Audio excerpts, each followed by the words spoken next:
Sometimes in life you need to make a decision and do something you've always been too scared to do. I have been losing my hair for years now, and today we're going to do something about it. A hair transplant. This is the process where a surgeon takes the hair follicles from the back of your head and moves them to the front so you've got hair in areas where you didn't.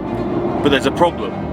It's expensive, really expensive. And this is why thousands of people every single year fly to Turkey, because labour over here is much cheaper than in the UK or US, meaning that you can get costly procedures done at a fraction of the price of what it would cost at home. But this doesn't come without risk. It doesn't take much Googling to find loads of horror stories of this cut price surgery going horribly wrong. But this channel is all about taking risks, so we're gonna do it.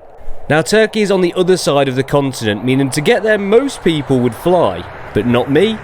I'm gonna drive.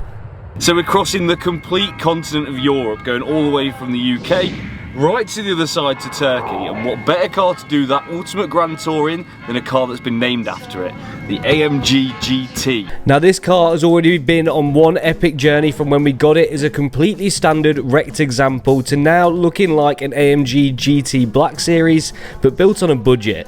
And it's always scary taking a car which you've rebuilt on a road trip, because you never know if something that you've done is going to let you down. And the last thing you want is to break down thousands of miles away from home because there's no one there to help you.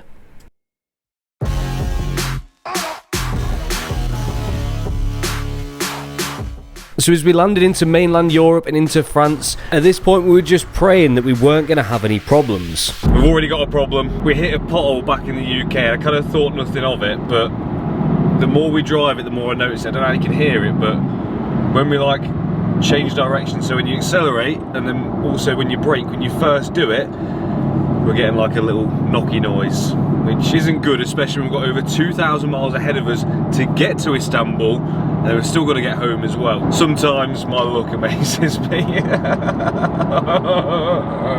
Really need to get this looked at, and there's unfortunately only one place that I know in the whole of Europe that I can go to do that, and that's to the Nürburgring. Again. Now, I know I said I wouldn't come back here anytime soon, but we've got no choice. Luckily, I've broken down here so many times that I've built quite a good list of contacts, and hopefully they can help me get this car fixed. So there's only one place I can think to come. Ring Toys. Richard saved my skin before in an F-Type. I'm hoping he can save my skin again. And this really is the last thing we wanted. We've only just scratched the surface of our journey across Europe, and we've already got a problem. And it's not just me I'm letting down, my co-pilot isn't too impressed either. So as we raise the car up onto the ramp, I'm praying this is something which we can fix easily and it isn't going to slow our trip down. And even though underneath it looked a bit dirty, on first glance there wasn't anything too obvious that could be causing this knocking noise. Everything suspension wise looked okay until we noticed this. Well, it's not took long to find the problem. They are the engine mounts. Well, that is the engine mount, and that's cracked. And the great news is, it's the same on the other side as well. So we're 2 engine mounts down. Nice. So with both engine mounts broken, this is really going to slow our trip down. We need to try and get this fixed, and get it fixed fast. Otherwise, our trip could be over practically before it's even really started. So we need 2 engine mounts. I've spoken to my Mercedes dealer in Leicester, and the parts are 3 to 5 days delivery, but they're delivery from Germany. So surely it's got to be worth a shot whilst we're in Germany to try going to the main dealer here and see how quick they can get them. So we limped the car 10 minutes down the road from Ring Toys to the local Mercedes dealer and went in begging for help. And the parts department here couldn't have tried any harder. And at first I thought they told me we could get those engine mounts in the next day, but it turns out it was the next hour. We couldn't believe our luck. That is German efficiency. Not only the mounts, but also all of the bolts that we need as well, just in case.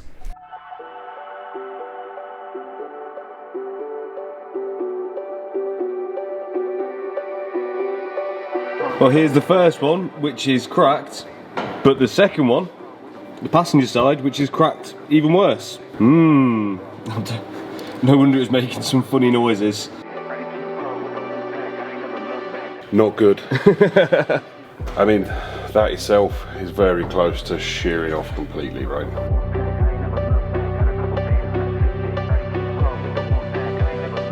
So we can call it bad luck that the car broke, or good luck that we can get it fixed so quickly.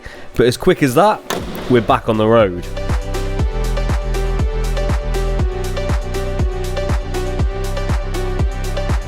I literally cannot believe my luck there. I've come out of that as best as I possibly can, really, to be back on the road the same day and still not be behind schedule.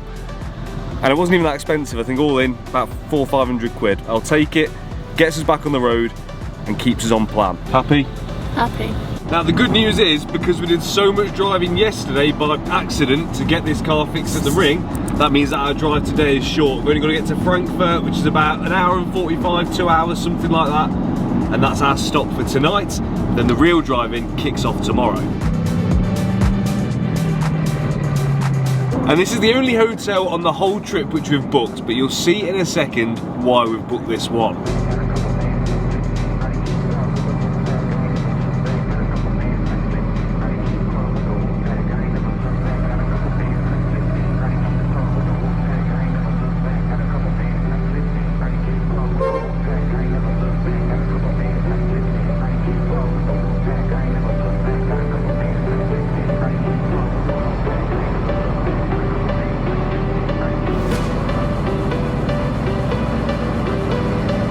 So welcome to the Be Mine Hotel, and as you can see, the novelty with this is being able to park your car on the balcony to your hotel room. Even better, at night it looks like this. Cool, right?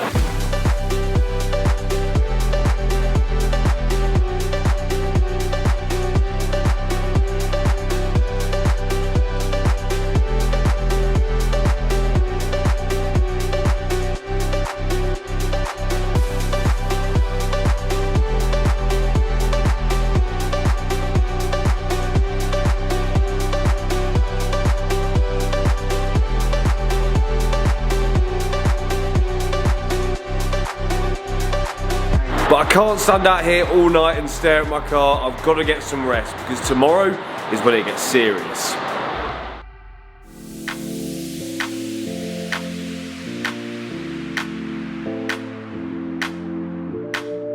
So the next morning we left the hotel nice and early because we've got plenty of stops planned along this trip. And after a quick 2-hour drive, we're on to the first stop of the day.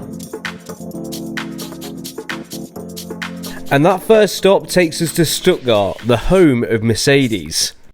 And that's to the Mercedes Museum, because I wanted to look at a load of cars which are loads better than mine. And it felt cool bringing the Mercedes home and seeing all the heritage and history that goes with this brand.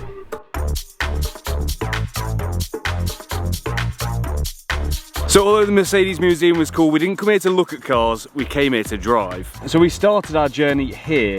At the moment we're about here, and we're going to end up right down here. The UK to around here in Germany, not that exciting, but in this area here, there is quite possibly some of the best driving roads. So we're going to make it our side quest on this journey, whilst on the way to get a hair transplant in Istanbul, to find the best driving road in Europe. And we're going to be doing that with the help from Mivia. Mivia is an app which combines everything that you need on a road trip into one easy to use package. So not only is it a sat nav, it's also an easy way to communicate with your friends whilst you're on a road trip. And on top of that, it can even suggest routes to you that are going to give you the best driving experience. And Mivia isn't about finding the fastest route, it's about enjoying the road. So it's not going to divert you off the roads you want to drive to find a 10-minute quicker route.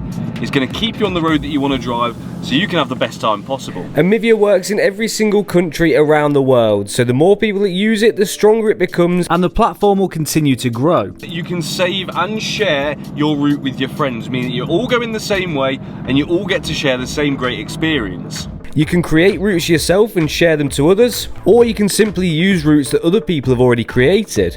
Mivia is a brand which is run by petrol heads, and it's their mission to try and revolutionise road trips and make them more accessible for everyone. And it couldn't be much easier to support them. All you've got to do is go to the App Store, type in Mivia and download it. It's completely free to do so. And using Mivia, we can all work together to make road trips more fun and achievable for everyone. Also, as the app and the community grows, they're going to be able to start offering you discounts on all sorts of things to do with your car and your road trips too, so it's definitely worth supporting them. So thank you to the guys at Mivia for not only sponsoring this video but also helping me plan the complete route. But that takes us nicely on to what is a contender for the best driving road in Europe. So welcome to the Black Forest. Over 6,000 square kilometres, 233 kilometres of twisting tarmac. Meaning that the B500 in the Black Forest is definitely in with a shot of being Europe's best driving road.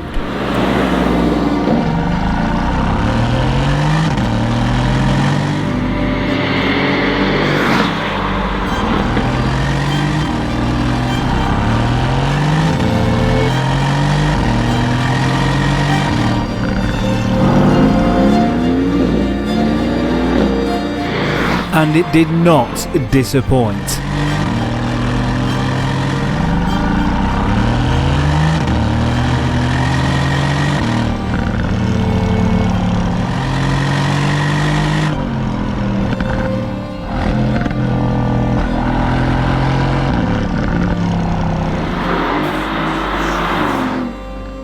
Black Forest, great road. Little bit busy today, not sure if it's normally like that, but that's definitely going to be our benchmark, and I'll give it a solid 7 out of 10, well worth the visit. But let's see what we've got in store next. So continuing along the B500 in the Black Forest, we stayed in a hotel overnight and weren't ready for the view that we were about to wake up to.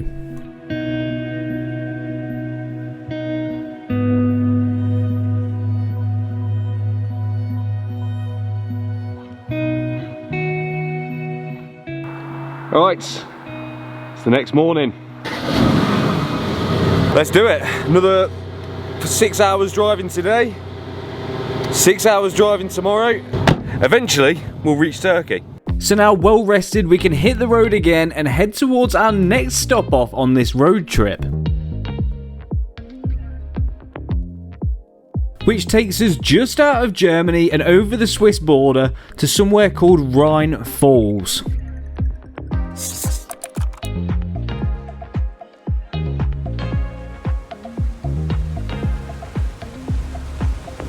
Which is Europe's biggest waterfall, and although not strictly car related, it just feels like it'd be rude not to stop off and see some of the natural wonders that Europe has. Do you like waterfalls? Yeah. Great. Well, so far the car's done pretty well bar the engine mount, but we have had one more thing which is causing us a problem. It's this, the glove box. Somehow it's jammed open. We can't get it shut. What are you? What is wrong with you? Oh, fixed it. Yeah, but it's not fixed because sometimes it wants to close and other times it doesn't, and I can't see a thing. Well, it's closed now. Well, we've got to open it again. Well, just don't open it all the way. Yeah, fixed.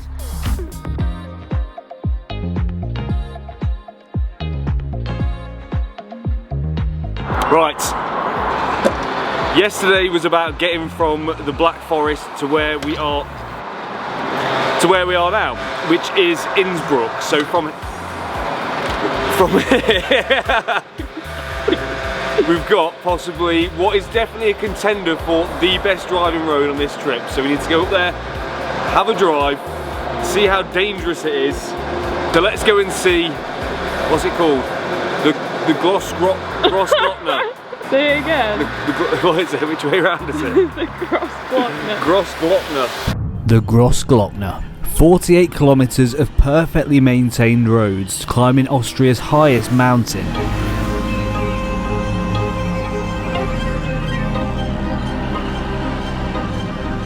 With 36 hairpins and breathtaking views, this high alpine pass has potential to be one of the best.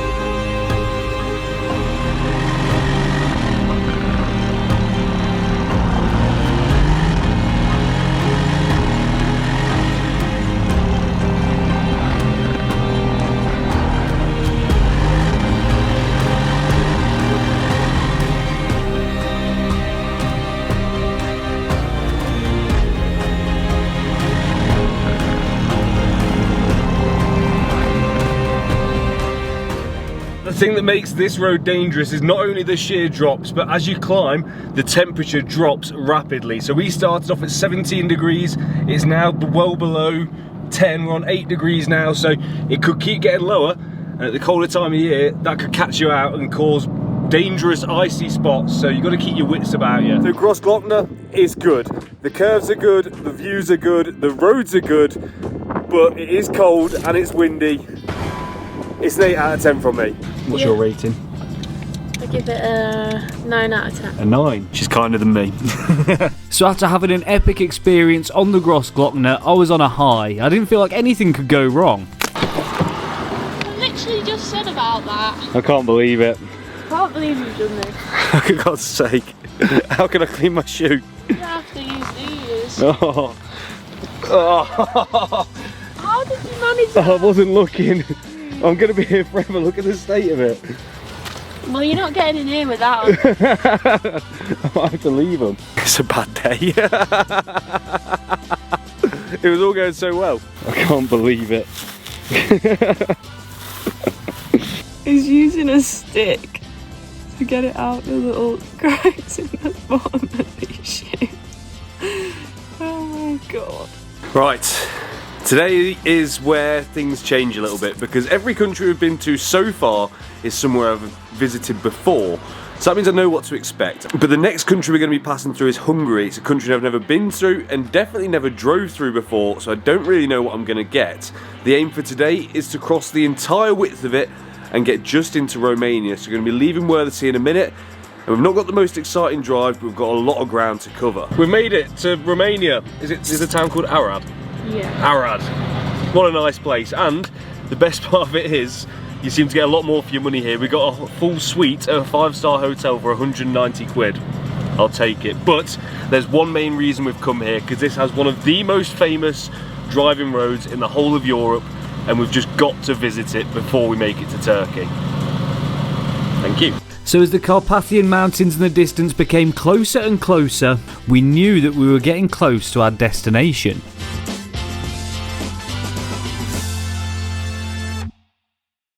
The Transplant Highway.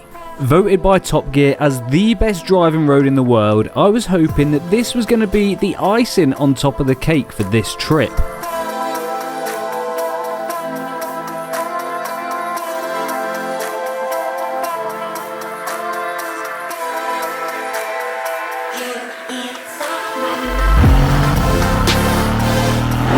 And the views were stunning.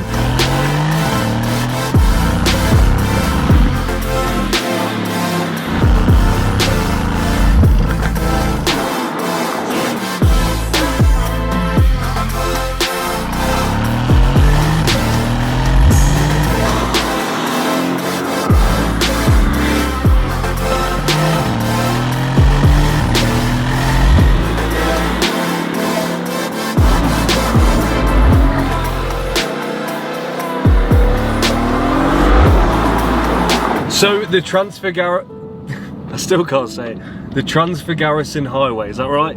Yeah. Perfect. Is it the best driving road in the world?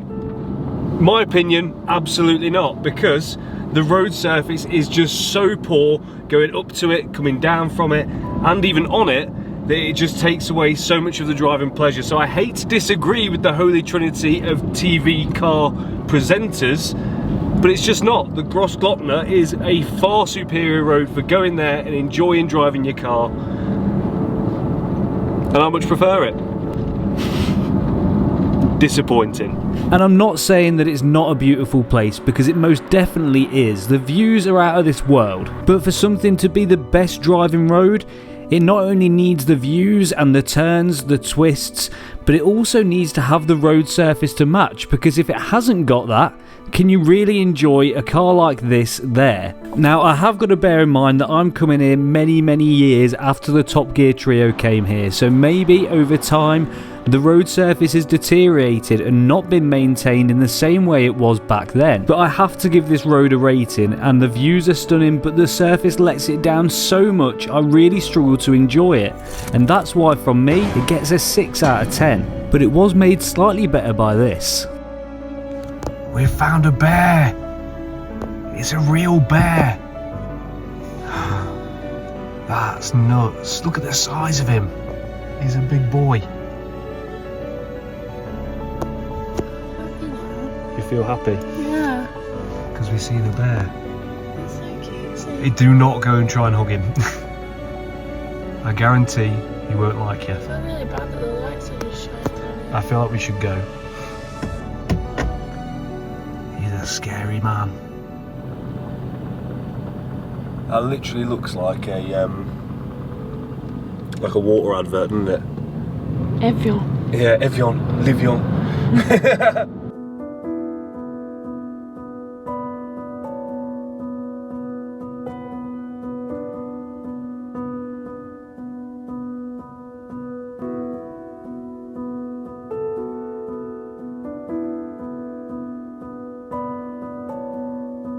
So if this sort of looks familiar, that's because this dam here is actually, well, I say here, down here.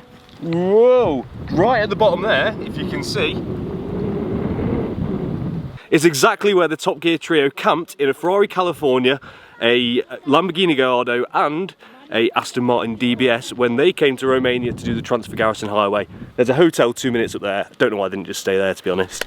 But now it's back on the road and we've got to get through Romania and into Bulgaria, from Bulgaria then into Turkey. It's a big drive and it's definitely a lot longer than what it looks here. We're at Bulgarian border number 1 from Romania to Bulgaria. If it all goes well, we won't hear anything. If it doesn't, I'll have to do some sneaky filming. We'll see in a second. It's all going well so far.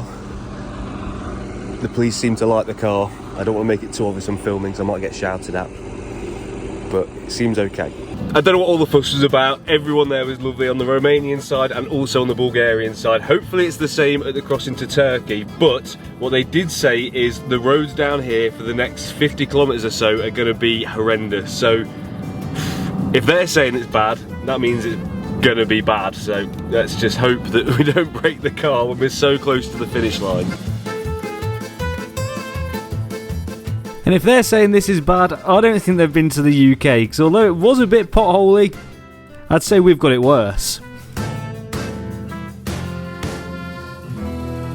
So now is the complete drive across Bulgaria to get over the Turkish border and out of the continent of Europe. Right, we've pretty much made it through Bulgaria now, but we are approaching the Bulgarian-Turkish border, which apparently is the worst one, and it's where they can get bad and a bit funny with you. So let's see how it goes. Fingers crossed it's plain sailing, but it may not be. Now the reason I'm worried about this is because one of my friends did the same journey when he moved to Turkey, and he said Bulgaria is where you need to be careful. Try not to park or stay anywhere other than the main cities, and the border police might try and intimidate you into paying them or bribing them, but if you do, then they'll do you for bribing them. Nice.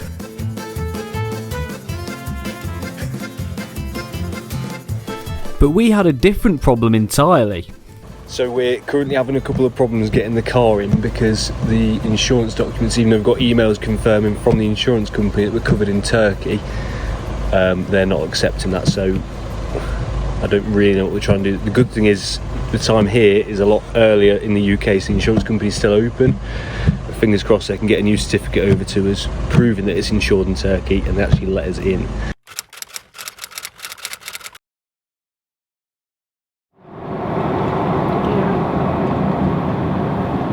Well, we can celebrate because we've finally made the last country of our trip, but my God, was it long-winded. We've been sat there for what, 3 hours, is it? Yeah, it's something like that, and also lost an hour because of the time difference when you cross the border as well. It wasn't fun. We managed to pay £55 in cash to someone to get an insurance document. I don't know how legit it is. I just want to go to bed now. We're going to be up at 6:30 tomorrow morning to go to Smile Hair Clinic. So, but honestly, that was possibly one of the most inefficient things I've ever seen in my life. Over and out.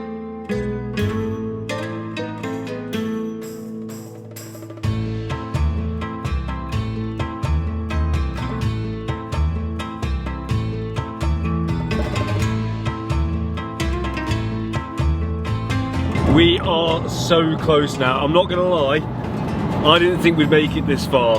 I did not think we'd make it, and now it's all getting a bit real because tomorrow morning I've got to get up to have a hair transplant. Oh no. I can't believe how well this car's done. It's been such an epic drive getting it this far. We're thousands of miles from home now. We're in another continent. It's crazy.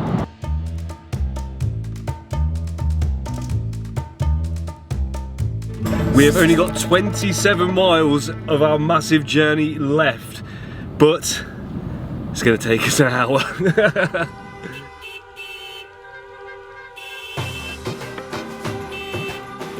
And that's because Istanbul is the most congested city in the world, and you've got to have your wits about you because everyone here drives super aggressively.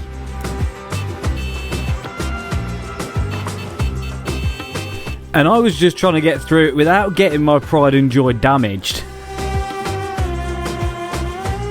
Stressful is an understatement. I would happily never drive in Istanbul ever again.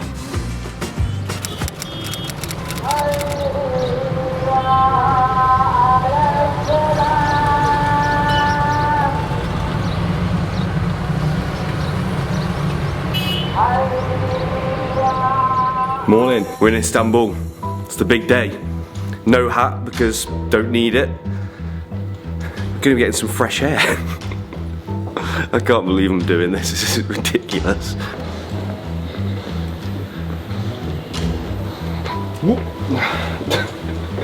Morning. Morning. How are you? It's just snazzy, isn't it?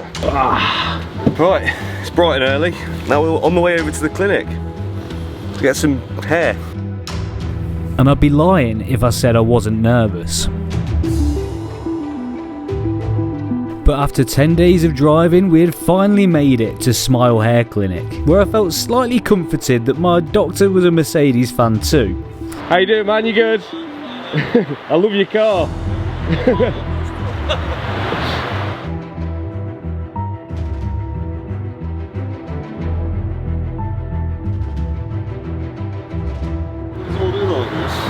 You like toast? Love toast. Okay, let's go upstairs. Okay. And after years of bolding and thousands of miles of driving, we were finally here, inside Smile Hair Clinic, and today is the day where I'm going to be getting a new hairline. Nice this.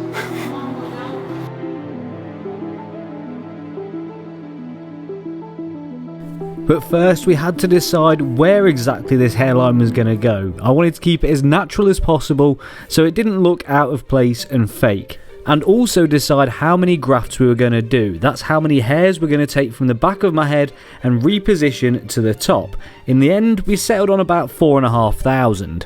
Then before we started, there was only one thing left to do. Chop it all off. Here we go. It's time. There's only one person that's right to do this. I just want to shave the front bit. No, no, don't start there. Why not? Do not start there. Where do you want me to start? I don't know, start on the sides. Start on the sides. Literally shaving you fully bald. Yep. How's it looking? Can we shave the top bit now? I don't know where it's best to start, to be honest. Why have I got such a weird shaped head? I think there's going to be a lot of people who've been waiting for me to do this for a long time. If I just leave just the front bit. Yeah, maybe, that'd be great. Thank you. That'd be really appreciated. We can continue from here. Because there was this little ridge over there. She's going to do me a fresh skin fade now. Yeah. Yeah. If you would rate your shave look on a 1 to 10, scale 1 to 10. I'd give it a 2. I feel like it was the right decision getting a hair transplant. I don't know, maybe a 3. You're not feeling it then? No. No. Not here. Well, you're gonna have to put up with it for a bit.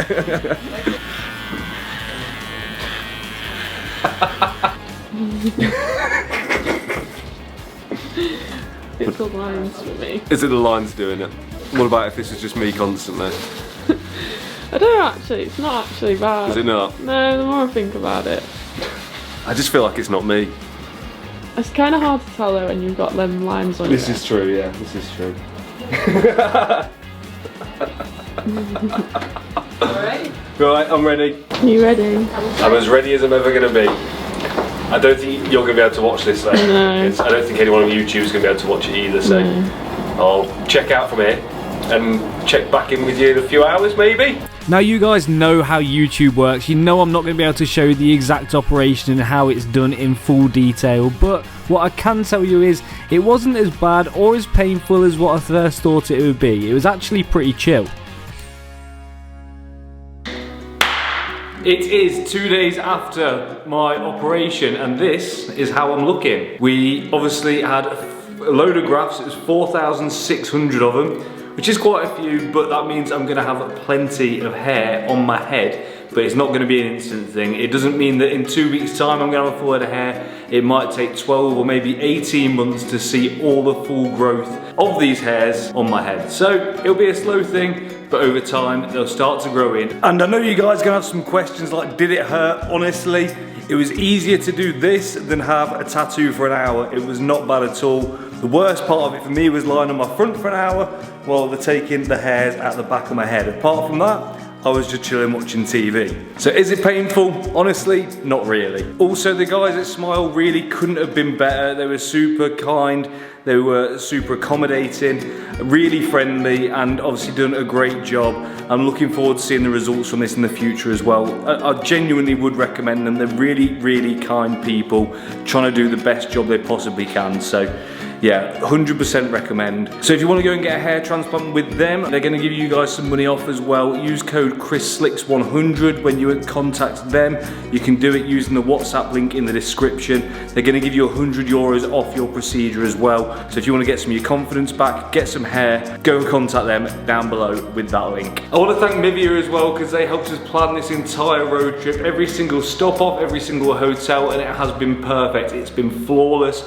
Please go and download their app using the link in the description too. I want to thank all you lot as well for making all of this possible, because this is a road trip which I dreamt of a long time ago and thought would never happen, and now we are doing it. Now obviously I've got to get back now from Istanbul back to Leicester, which is a massive drive again to get back to work on the Porsche, which is going to take me a little bit of time, so I appreciate your patience waiting for the next video on that. We've been doing some work on it whilst I've been away, so hopefully we're going to be as efficient as possible and get back on it as quick as we can and get pushing forward with that, but it may take a little bit of time for us to get home and also start recording on it again, so just bear with me a little bit. But for now, thank you so much for watching this video. Thank you so much for your support on the channel up to this point. If you enjoyed this video, don't forget to hit that like button, don't forget to subscribe if you're not subscribed already, and I'll catch you next time.